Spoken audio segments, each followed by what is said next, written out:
Once upon a time, three men lived in the East. Some thought they were magicians or scholars, some thought they were astronomers, and still others called them kings, the Three Kings. But all agreed that they were wise. Their names are Melchor, Gaspar, and Baltasar. They each noticed a strange event in the night sky and came together to discuss it. They decided it was important and prepared to follow this new star over the horizon. So they packed some stuff and set out for a long journey across the desert on a horse, or maybe by camel. What they found when they arrived was so fascinating that they kept on going, telling the story of their journey as they went. They crossed the sea, arriving at an island in the Caribbean. There they found the Taino people, who also watched and learned from the stars, as well as plants and birds and juicy fruit. The three kings were transformed by this thriving culture of the Caribbean.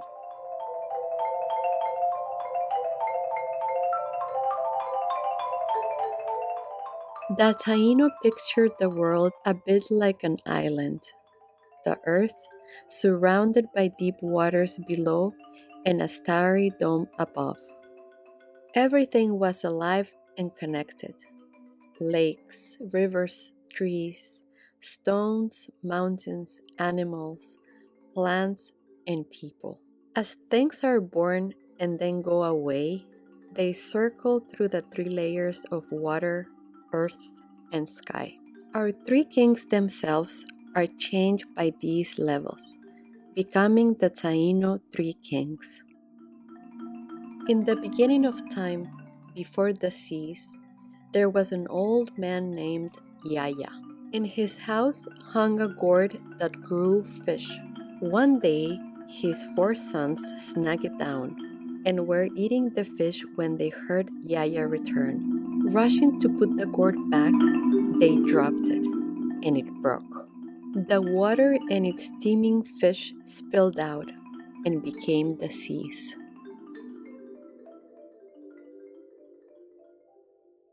This is Melchor, the king of the deep and lively Taino Sea. Let's return to the story. Yaya's sons, having unleashed the seas, ran off to their grandfathers. One son, Deminan Karakaracol, angered him by asking for some of the bread he was making. His grandfather spit on his back, which began to swell, until finally his brothers pulled from it a turtle.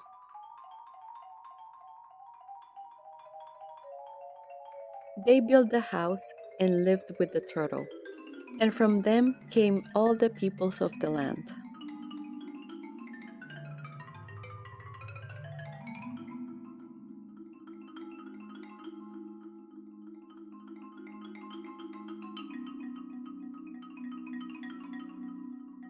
The ceiba tree stands at the center of the world, a world tree. Its roots reach to the bottom of the sea, and its branches hold the sky.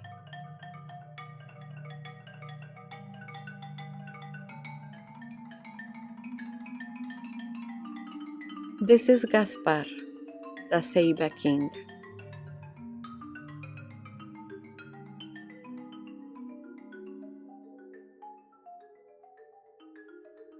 The ceiba holds everything in place and keeps the world in perfect balance.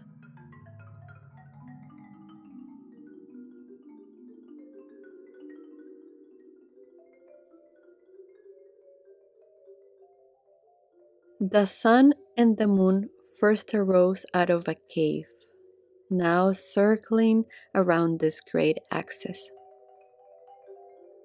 Like the kings, the Taino watched the night sky closely, using it to navigate the sea in long canoes.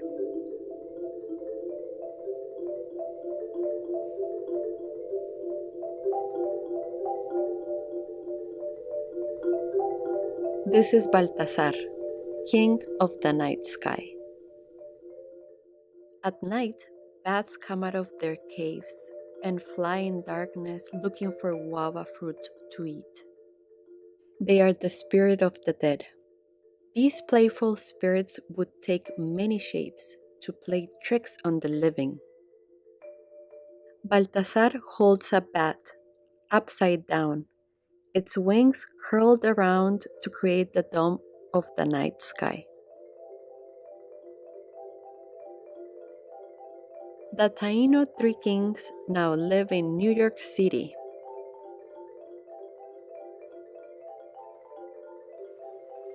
They got here by boat, traveling for many nights alone in a vast ocean, steering by the patterns they read in the night sky.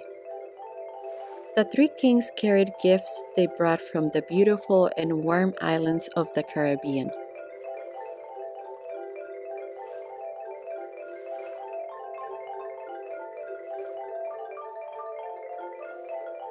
When they arrived in New York City, everyone threw a parade, celebrating their long journey.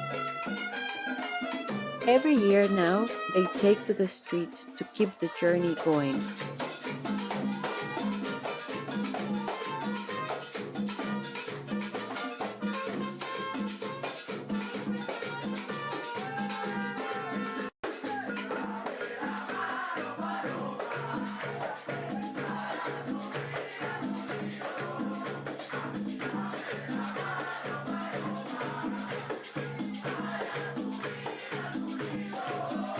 Wait, is that a camel? What's a camel doing in the middle of El Barrio? The camel is a great traveler herself, sometimes traveling with the kings. She had heard stories of her distant camel like cousin, the llama, in South America. And as camels do, she set out to find her cousin.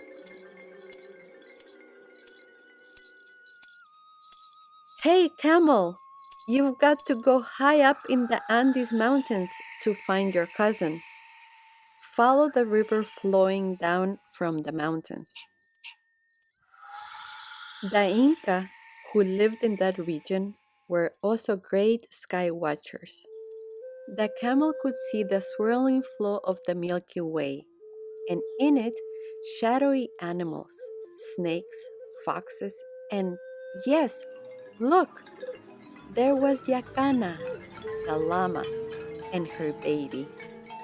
These dark constellations flowed down the Milky Way to the other world and were reflected by the river on the ground like a watery mirror. Yakana would descend at midnight and drink up all the waters of the sea, keeping the world from flooding before circling back up to the river in the sky in an endless circle. Our camel followed the river and kept her eye on the travels of the llama in the sky.